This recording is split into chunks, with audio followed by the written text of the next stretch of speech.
I'm Kimberly Kennison. I am the designee for Secretary McCaw. With me today is Christine Shaw. She's the designee for Treasurer Wooden. We only have a couple small items on the agenda today. I appreciate that everybody quickly came together so that we could address the needs of the town of West Haven. The first item on the agenda today is the approval of the minutes. And if I can get a motion. So moved. Thank you, Tom. I'm Hamilton, a second. Thank you, Tom. And I do know we have some discussion. Julian, could you bring me to the board members' attention one of the edits that you would like to make? On page 4, so it's under the review and discussion of the monthly financial report, the second to last paragraph, which is a paragraph that begins the vacant accounts, talks about the vacant positions. The positions are accounts payable positions, so they were redefined from an accounts payable clerk to an accounts payable analyst. And then to just get, if possible, if we get Frank or the mayor to just confirm I got that right in the correction here. That's right. Yeah, that sounds correct, Julian. Okay, thanks. Ms. Kennison, can we just are we talking about the minutes from the West Haven subcommittee meeting on July 20th? No, this is full MARB. This is the September 9th regular meeting. Got it, okay, thank you. Any other discussion? Motion to approve the minutes as amended. Thank you, Tom. Can we get a roll call vote, please? Yes, Mr. Waxenberg? Yes. Mr. Luciano? Aye. Mr. Hamilton? Yes. Mr. Felsigno? Abstain. Mr. Brockman? Yes. Ms. Shaw? Yes. Ms. Kennison? Yes. Are there any other members that joined the meeting that I did not mention? And that's everybody. Thank you, Julian. So the minutes have been approved. Thank you, everyone. The next item on the agenda is the City of West Haven. We're here to discuss today the end of this month on September 2021, where the city is looking to issue some bonds. The city is preparing to issue $20,545,000 in general obligation bonds. The MARB is required to review and comment on any of the proposed debt obligations for a Tier 3 municipality. And so today it's not required that we take a vote or any action, but it is important that we do bring a large debt issuance to the attention of the MARB and give us an opportunity to comment. The city has a bond advisor that has provided us a summary and a memo, and it provides us with the uses of the proceeds for the bond funds. It also is going to project out the debt of those bonds. That's included in your packet. OPM, we provided you with a summary of the bond issuance, and this is all consistent with the adoption of the budget for fiscal year 2022, as well as the 5-year plan. So the preliminary official statement and the credit rating analysis was provided from Standard & Poor's, and that is also included in your materials. We happen to have the bond advisor with us today. He is on the call, Bill Lindsay from Municep, and I believe I will turn this over to him to bring us up to date, and or the city, whoever would like to take this first. Frank, do you want to start, or would you like me to? No, you can go ahead, Bill. And, the only thing I would say is I'd like to thank the MARB for holding this special meeting. This is my fault. I did not realize that the MARB had to weigh in on the debt service after the capital plan had been approved. So thank you so much for doing this.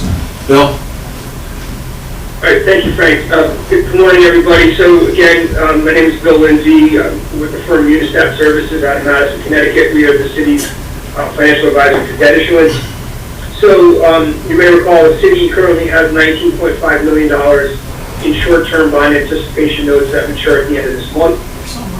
The plan is that the city will be bonding $13 million of that amount for the high school project. That will represent the second of 3 projected borrowing installments for the high school project. And then the balance, which is $6.5 million, will be rolled over and then bonded September of next year, 22. That's the third and hopefully final borrowing for the project. In addition to the $13 million of borrowing for the high school project, the city has roughly $7.5 million of borrowing for other capital projects, which were part of the largely the 21-22 capital plan. They represent $3.2 million of other Board of Ed capital projects for various buildings and grounds improvements. And then about $4.4 million rounding up for city capital for things like public works, police, and IT. And in my memo from September 16th, I outlined the description of each of the projects being financed by department, as well as the useful life of the assets being financed. For the amortization for this bond series, we constructed it from kind of a bottom-up approach where we took each of the individual projects and their useful lives and amortized them individually, and then rolled it up to the ultimate final amortization. So if that is consistent with what was in the 5-year plan, there is one project which is $800,000 of street paving, which was from the 2021 capital plan, which was not financed a year ago. It's being financed in this issuance. But importantly to note that there are no, the bond issue does not affect the current fiscal year, 21-22. The first payments are September of 22, which will be 22-23 fiscal. Again, as outlined in the city's 5-year fiscal plan. And we're happy to say that the positive outlook from Standard & Poor's, I think is going to serve the city well here when we go to pricing. I think we're going to have some strong interest in the bonds, just given the amount of money that's been in the market, high demand but low supply, especially in the BBB space here.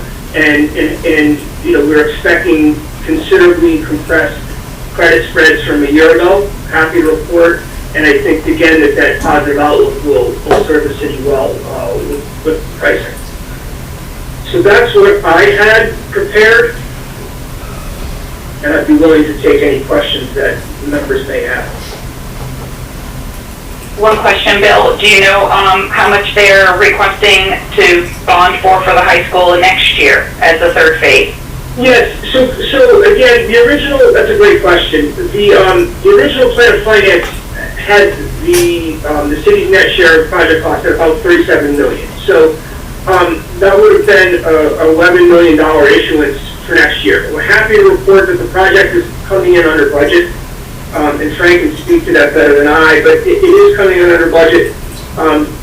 The original plan of finance had included $2.3 million of capitalized costs, and I'm happy to report that we're less than half of that amount currently, and so there's some additional savings there. Interest rates have come in better in the past 3 years than we had originally projected, so there's some savings there. And then finally, the bond premium that was received by the city on the 20 issuance, so that was installment 1 for the high school, and then whatever bond premium is received in installment 2 will go towards the project as project revenues. So, it's going to depend on a number of factors here, what the final issuance is, next year. Obviously, we got $6.5 million in notes, so it would be a minimum of that. It could be, closer to 9 or 10, but it's going to depend on, again, project revenues, what the premium is on the new bond issue as well. And I guess the other thing that I would point out is the state, as I'm sure you're all very aware, does withhold retainage on their grant disbursements. And so, if the city needs to issue short-term bond anticipation notes, to cover the retainage amount until the project audit is complete and the retainage is released. They have the ability to do that. They can't bond for it, obviously, but they can issue short-term notes to cover that until the project audit is complete, at which time the retainage would come in and be used to pay off those notes. Thank you. The interest rate you had projected that was included with the stuff that I see was like,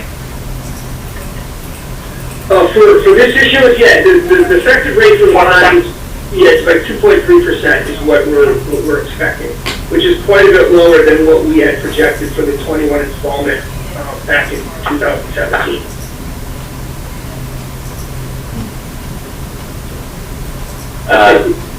Through you, Madam Chair, a question about the use of premium. Do you have any expectations based on market conditions, how much premium can be generated through this issue? And just wanted to confirm, will that premium be used to pay debt service, or could it reduce the cost of the amount issued? The intent is to have it do two things. Pay the issuance on the short-term notes, because again, if you recall the original plan of finance, we were capitalizing the short-term interest in there, so it'll pay roughly $387,000 short-term notes. The balance after paying for issuance costs will go to the project, not pay debt service on the bond, but go directly to the project to reduce the final installment of borrow. If I might add, that's a very responsible way to use premium.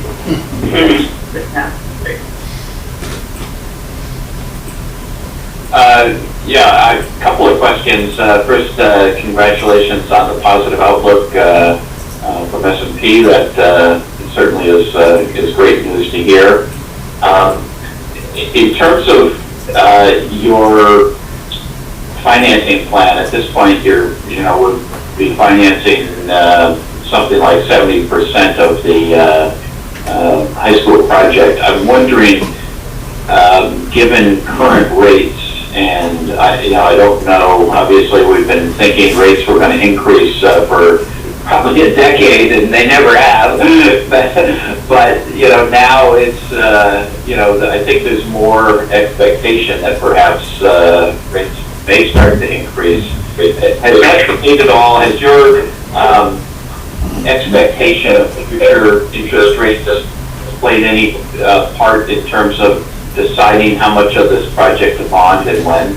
It has. It's a great question, and obviously, there's a lot more talk of inflation recently than we've had in a while.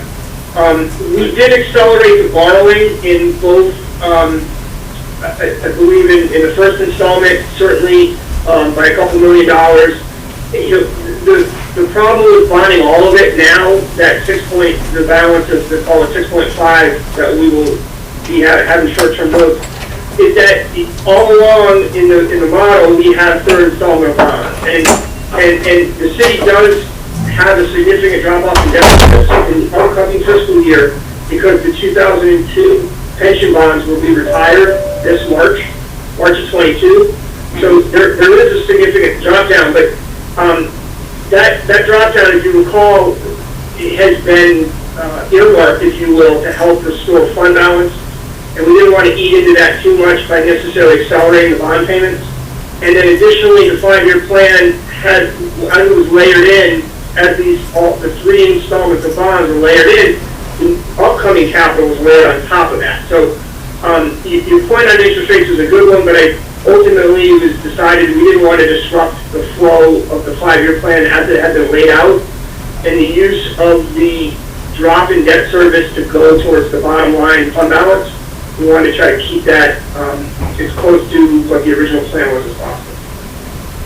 Yeah, and I understand that. Obviously with this larger project, you want to kind of feather in the debt service so that it doesn't hit you all at once, and you can accommodate it, especially with that drop off from the pension fund or pension bonds.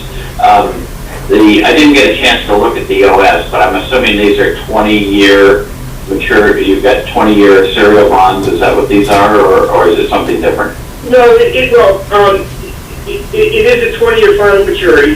There are a number of, the structure of the principal, again, is really kind of going from high to low because we do have shorter useful life assets that are being financed. In particular, some IT projects and then vehicles that are not amortized for the full 20.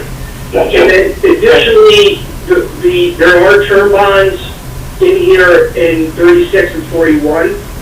And so 15 and 20 years, but they're term bonds for marketing purposes only. So there will be mandatory sinking fund redemption, meaning the city will repay them on a serial basis, but to the buyers, we're rolling up 5-year maturities into 2 blocks, one in 36 and one in 41, to make them more attractive to buyers.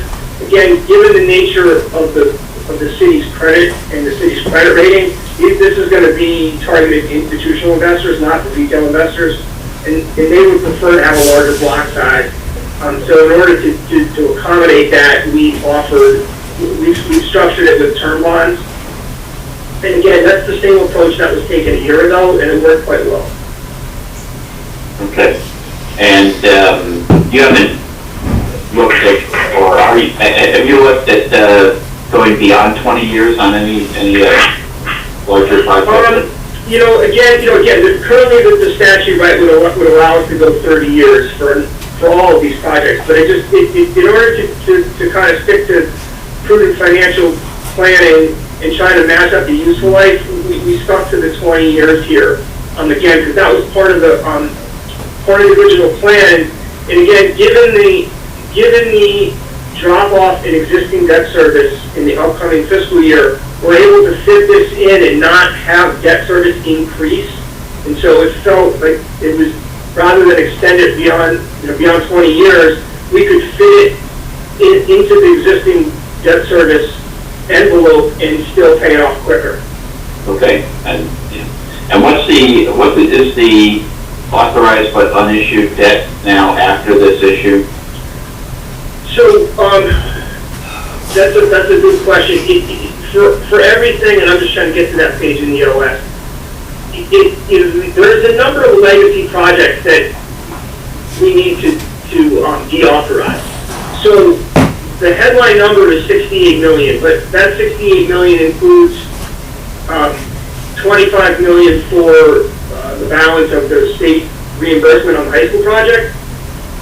So that would knock it down to 43, and then out of that 43, there's roughly 36 million of legacy projects that really need to be deauthorized because they're, I think, either old, completed, abandoned at this point, that needs to be addressed. So we've been discussing that with bond counsel and getting an ordinance together to deauthorize those. So really, you're looking at about 7 million, I believe the number is, of other projects, yeah. Okay, so not very much then. Okay, great, thank you. Any other questions?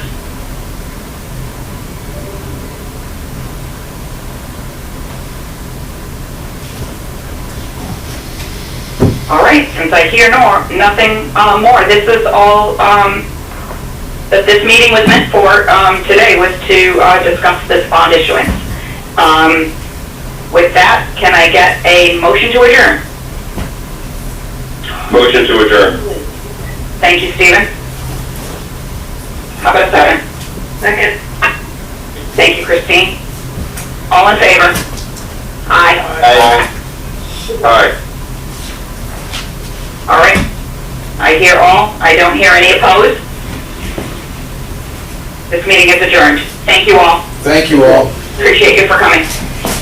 And so for those who are participating in the subcommittee meeting in 9 minutes, that there was a separate meeting invite for that and a separate login. So we'll leave this meeting and at 10:30 jump onto the other one, please.